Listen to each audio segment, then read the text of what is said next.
সমর্থনের কারণেই কিন্তু আমি এই জায়গায় এসেছি। একই সাথে আমার সহকর্মী, আমার সহযোদ্ধা, বিশেষ করে যারা দুজন ছাত্র উপদেষ্টা এই আন্দোলনকে কেন্দ্র করে উপদেষ্টা হয়েছেন, তাদের উচিত ছিল এই শিক্ষার্থীদেরকে ডেকে কথা বলা, তাদের সমস্যার সমাধান করা। সেটি আমরা এখন পর্যন্ত বাস্তবায়ন দেখলাম না। আজকে ঢাকা বিশ্ববিদ্যালয়ের রাজু ভাস্কর্যে এসেছিলাম। আমাদের 43তম বিসিএসে আপনারা জানেন 227 জন যারা বিসিএসে উত্তীর্ণ হয়েছে, উত্তীর্ণ হওয়ার পরে যাদের যোগদান করার কথা ছিল কিন্তু তাদেরকে ভেরিফিকেশনের অজুহাতে বাদ দেওয়া হয়েছে। এবং এটি নিয়ে জনপ্রশাসন সচিবের সাথে আমার মিনিমাম 3 বার কথা হয়েছিল। তৎকালীন সময় একজন অ্যাডিশনাল সেক্রেটারি ছিলেন, তার সাথেও বেশ কয়েকবার কথা হয়েছিল। আমাদের পরিষ্কার অবস্থান ছিল যে যেই কোটা সংস্কার আন্দোলনকে কেন্দ্র করে আজকের এই বৈষম্য বিরোধী আন্দোলন এবং গণ অভ্যুত্থান, এই পরিবর্তিত বাংলাদেশে মেধাবীদের সাথে বৈষম্য করা, এটা এই আন্দোলনের সাথে প্রতারণা, প্রহসন, যারা প্রকৃত অর্থে কোনো ধরনের ফৌজদারি অপরাধ কিংবা ক্রিমিনাল অফেন্সে জড়িত নয়, কিংবা সমাজ এবং রাষ্ট্রবিরোধী কর্মকাণ্ডে জড়িত নয়, বিশ্ববিদ্যালয় ডিপার্টমেন্ট থেকে বহিষ্কৃত নয়, তাদেরকে যেন এই আপনার নিয়োগদান সম্পন্ন করা হয়।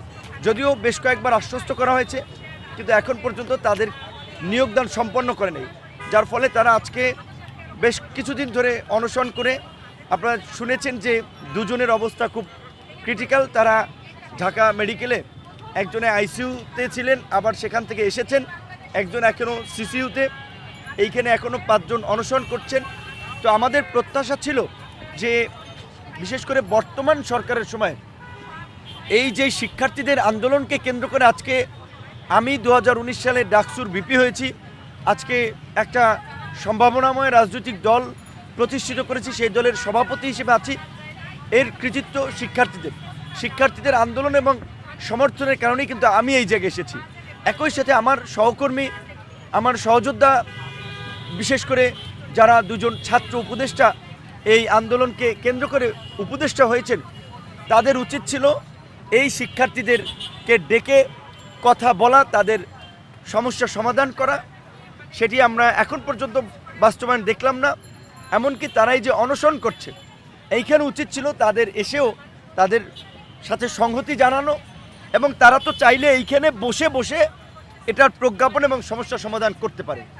যদি কেউ কোনো ধরনের অপরাধ, ফৌজদারি অপরাধের সাথে জড়িত থাকে, বা আমরা যেটা বলছি যে যারা এই ক্যাম্পাসে বারবার আমাদের রক্ত ঝরিয়েছে, সেই 2018 সালের কোটা সংস্কার আন্দোলন থেকে, লাইব্রেরির সামনের হামলা থেকে শুরু করে এই ডাকসুর হামলা, এই রাজু ভাস্কর্যের সামনে হামলা, এই দুর্বৃত্ত ছাত্রলীগের সাথে যারা জড়িত, তারা ব্যতীত বাকিদের তো কোনো অপরাধ নাই।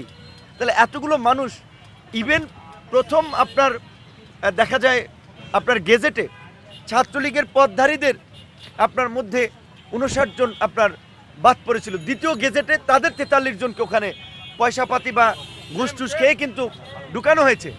আর যারা নিরপরাধ সাধারণ শিক্ষার্থী, নিম্ন মধ্যবিত্ত পরিবারের সন্তান, কষ্ট করে বাবা মার টাকায় পড়াশোনা করেছে, টিউশনি করে পড়াশোনা করেছে, একটা সরকারি চাকরির খবর শুনে তার পরিবারের লোকজন সবার মাঝে একটা আনন্দের বার্তা বয়ে গেছে। এখন দেখেন তাদের জন্য একটা সামাজিক অভিশাপের মতো, যে না, তার ছেলে কেন বাদ পড়ছে, তাহলে তার ছেলে বোধহয় বিশাল কোনো অপরাধী। তো এই যে তাদের একটা মানসিক যন্ত্রণা, এবং তাদেরকে এই পড়াশোনা করে পরীক্ষা উত্তীর্ণ হয়ে নিয়োগ পাওয়ার পরেও চাকরি থেকে বঞ্চিত করাটা, এইটা মানবাধিকার লঙ্ঘন এবং এটা ইউনিভার্সাল হিউম্যান ডিক্লারেশনের পরিপন্থী। সেই জায়গা থেকে আমরা একটা বিষয় কিন্তু পরিষ্কার বলছি, দেখেন এই জুলাই পরবর্তীতে যে আমরা রিফর্ম এবং রেকনসিলেশনের মাধ্যমে একটা সম্প্রীতির, সহনশীলতার একটা নতুন বাংলাদেশের কথা বলছি, সেখানে বাপের পরিচয়ে ছেলে কিংবা মেয়ে সরকারি চাকরির অধিকার থেকে বঞ্চিত হবে, এটা হতে পারে না।